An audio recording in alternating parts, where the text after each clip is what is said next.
નમસ્કાર દર્શક મિત્રો, હું છું રૂપલ લુણીચિયા. સંપૂર્ણ ન્યૂઝમાં આપનું સ્વાગત છે.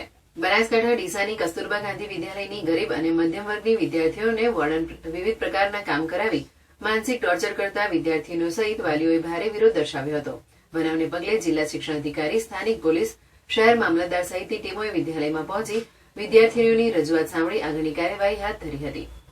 ડીસામાં ટીસીડી ગ્રાઉન્ડ પાસે કસ્તુરબા ગાંધી વિદ્યાલય આવેલી છે, જ્યાં અંતરિયાળ વિસ્તારની ગરીબ અને મધ્યમ વર્ગની દીકરીઓને સરકાર વિનામૂલ્યે અભ્યાસ કરાવવાની સાથે સાથે રહેવાની પણ વ્યવસ્થા કરેલી છે.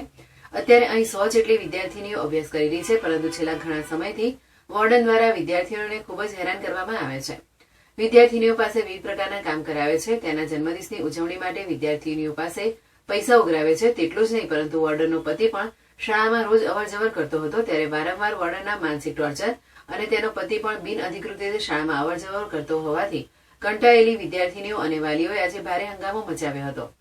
વોર્ડન છેલ્લા ઘણા સમયથી ગરીબ અને મધ્યમ પરિવારમાંથી આવતી વિદ્યાર્થીનીઓને હેરાન કરતા વિદ્યાર્થીનીઓ ખૂબ જ પડી ભાંગી હતી અને ધ્રુસકે ધ્રુસકે રડવા લાગી હતી. અસહ્ય ત્રાસથી કંટાળેલી વિદ્યાર્થીનીઓએ વિદ્યાલયના પ્રાંગણમાં જ ધરણા પર બેસી ગઈ હતી અને જ્યાં સુધી વોર્ડનની બદલી કરી તેની સામે કાર્યવાહી ન થાય ત્યાં સુધી અભ્યાસ ન કરવાની ચીમકી ઉચ્ચારી હતી.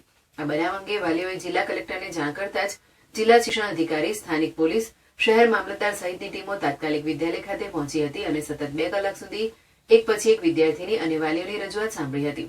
ત્યારબાદ આ બાબતે ગંભીરતાથી લઈ જિલ્લા શિક્ષણ અધિકારીએ તરત જ વોર્ડનને રજા પર ઉતારી દઈ તેની સામે કાર્યવાહી કરવાની ખાતરી આપતા મામલો થાળે પડ્યો હતો.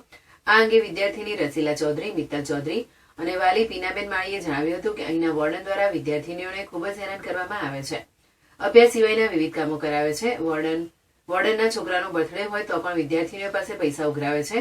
વોર્ડનનો પતિ પણ બિનઅધિકૃત રીતે વિદ્યાલયમાં અવરજવર કરે છે, જેથી આજે કંટાળીને તમામ વિદ્યાર્થીનીઓ ધરણા પર બેસી ગઈ હતી અને જ્યાં સુધી વોર્ડન સામે કાર્યવાહી નહીં થાય ત્યાં સુધી અભ્યાસ ન કરવાની ચીમકી ઉચ્ચારી હતી.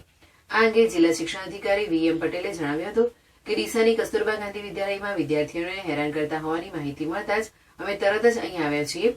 વિદ્યાર્થીનીઓ અને વાલીઓની રજૂઆત સાંભળ્યા બાદ અમે તરત જ વોર્ડનને રજા પર ઉતારી દીધા છે અને તેમની સામે કાયદેસરની કાર્યવાહી હાથ ધરી છે.